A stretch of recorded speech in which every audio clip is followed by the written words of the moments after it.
Isinusulong naman ng Komisyon sa Wikang Filipino na hiranging bayani ang Makatang si Francisco Baltazar o mas kilala bilang si Balagtas. Ito'y dahil na rin sa mga akda nito na tumatalakay sa mga isyong panlipunan na nagsilbing inspirasyon ng ating mga bayani tulad na lamang ni na Jose Rizal at Andres Bonifacio. Ang ulat mula sa aming kasamang si Ria Fernandez. Nais ng Komisyon sa Wikang Filipino na kilalaning bayani ang Makatang si Francisco Baltazar o mas kilala bilang si Balagtas. Sa pagbubukas ng 2 araw na Kampo Balagtas ng mga mag-aaral mula sa 3 rehiyon na idinao sa Orion Elementary School sa Bataan, inanunsyo ng pambansang alagad ng sining at tagapangulo ng KWF na si Virgilio Almario na kanilang naisumite na sa Malacanang ang resolusyon na nagdedeklara ng 2 ng Abril ang kaarawan ni Balagtas bilang National Working Holiday. Paliwanag ni Almario, bagamat hindi naging martir para sa bayan si Balagtas, karapat-dapat pa rin siyang maging isang bayani dahil sa kanyang mga makabayang akda na nagsilbing inspirasyon ng ating mga bayani tulad ni na Jose Rizal at Andres Bonifacio. Ang halos lahat ng mga deklaradong national heroes ng Pilipinas ay puro mga patriots, mga martir, mga general, mga napatay para sa bayan.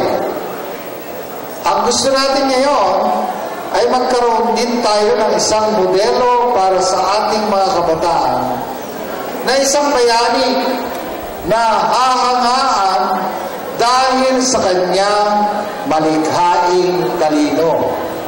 Hindi nagpakamatay sa bayan, hindi naghirap na kung anuman para sa bayan. Ngunit inihandog ang kanyang talino, ang kanyang dakilang talino para sa pagsulong ng kamulatan ng ating mga kababayan. At nais natin na si Balagtas ang maging modelo ng gayong uri ng bayan.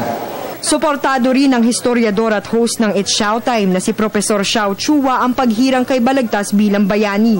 Ayon sa kanya, tanging si Balagtas lamang ang nanindigan noong kanyang panahon na gamitin ang ating sariling wika sa pagsulat ng mga literatura. Mababakas din sa kanyang mga akda ang mensahe ng paghihimagsik laban sa dayuhang mananakop ng mga Espanyol. Yung message niya against the Spaniards and against tyranny at laban din sa masamang ugali sa mga nakalagay doon sa Florante at Laura. So, ang ginawa niya, naghimagsik din siya.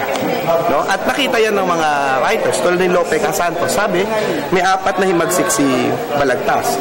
Himagsik laban sa malupit na pamahalaan, himagsik laban sa hidwang pananampalataya, himagsik laban sa maling kaugalian, at himagsik laban sa mababang uri ng panitikan. At itong mga himagsik na ito, kailangan ipagpatuloy natin yung himagsikan.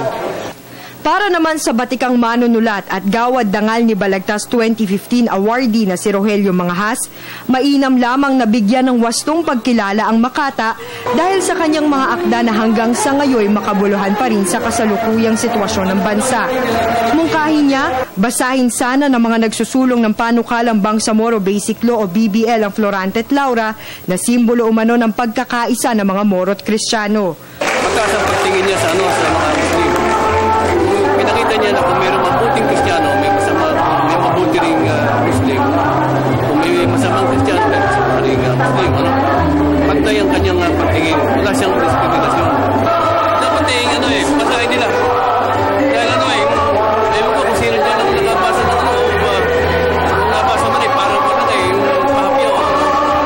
Alamin nila yung mga magagandang politika.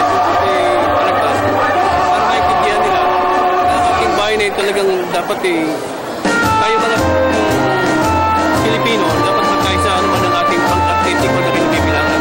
Bukod dito, makapupulot din ng mga aral sa Florante at Laura ukol sa kalakasan ng mga kababaihan at mabuting pamamahala na katulad ng advokasya na tuwid na daan ng Administrasyong Aquino. Maliban sa paghayag kay Balagtas bilang bayani, isinusulong din ng KWF na maging National Park ang kanyang bagong monumento sa Barangay Wawa sa Orion, Bataan. Nais din ng komisyon na baguhin ng DepEd ang paraan ng pagtuturo ng literatura upang mas magustuhan ito ng mga mag-aaral. Para sa Telebisyon ng Bayan, Ria Fernandez.